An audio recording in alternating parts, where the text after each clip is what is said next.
Kevin Owens, though. Oh, my goodness! In this tag team championship match. The powerful blue and Punk through a table. But that means so much to CM Punk. And he finally has it back. And big game trouble. I can't even hear it. Ring the bell. Welcome to the Bash in Berlin review, the place where we review the matches that took place at the pay-per-view. This was another international premium live event for the company, emanating from Berlin, Germany. It was a fun event with some good matches, but it feels a little lacking when compared to the other pay-per-views this year. Maybe the show would have been better paced if they tried to squeeze in one more match. Let's jump right in.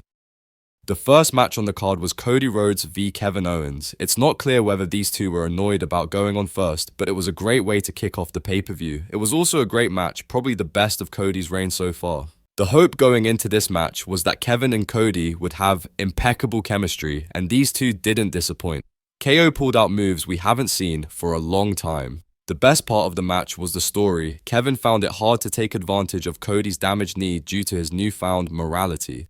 This ironically made Cody look weak and will hopefully make Cody angry enough to force a rematch. The match was well paced, told a great story, and keeps the rivalry open for any future feuds. 4.5 stars for this one.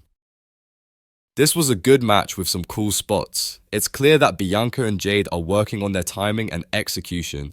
This will only get better with time and experience. Not only are they a new team, but Jade is also new to the business, so it will take her some time to get used to the system. What's confusing is why Creative had Jade and Bianca lose the titles just to win them again. Not sure why they gave Isla Dawn and Alba Fire the titles in the first place. Do you guys have any ideas? This had the bones of a good match but was chaotic at times. 3 out of 5 stars. The return match for CM Punk and Drew McIntyre was not as good as their first bout, but it was still a great match. It feels like they are working toward a regular wrestling match to finish this story and see who is really the best without any gimmicks. Tonight we saw a strap match and these guys told a great story with the stipulation. I especially liked how Punk touched the turnbuckles behind Drew's back. It's also good to see that Punk got his bracelet back so we can move on from that angle. The match itself was fun, it just feels like the matches don't quite live up to the hype of the build. These guys are victims of their own success. Hopefully they get a final match which will lead to a great climax for this rivalry. For what they achieved with the stipulation, the match gets 4 out of 5 stars. This match was fun. We've been waiting to see Rhea get her hands on these two since SummerSlam, and that finally happened. It was a cool way to further this rivalry, and it was one hell of an intergender match. The match was entertaining and a good break from the serious rivalries on show tonight. Obviously, this story will be continued. This was just a short pit stop on the journey that is the breakup of the Judgment Day. 3.5 stars out of 5. There were high hopes for this match. It's the first pay-per-view in Germany with arguably their biggest star in Gunther.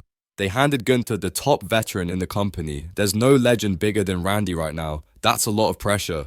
For some reason, this match was scheduled to be up to an hour long from start to finish. That was far too long for this match, and it meant the match was slow and quite monotonous at points. They were telling a great story as is usual for Gunther, but the time it took to get there was far too long. This match was lacking in any memorable moments, but it was cool to see Randy putting over Gunther in the biggest way possible, passing out at his hands. Luckily, this crowd lifted the match and kept the energy up. 3.5 stars out of 5.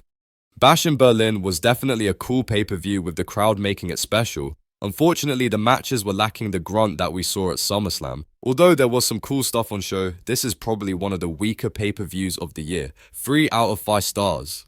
Thanks for watching. If you missed Raw or SmackDown this week, catch up with the rundowns. Please like, comment, share and subscribe. It will really help out the channel. And don't forget to hit that notification bell if you want the rundown superplexed straight to you. Catch you after Monday Night Raw.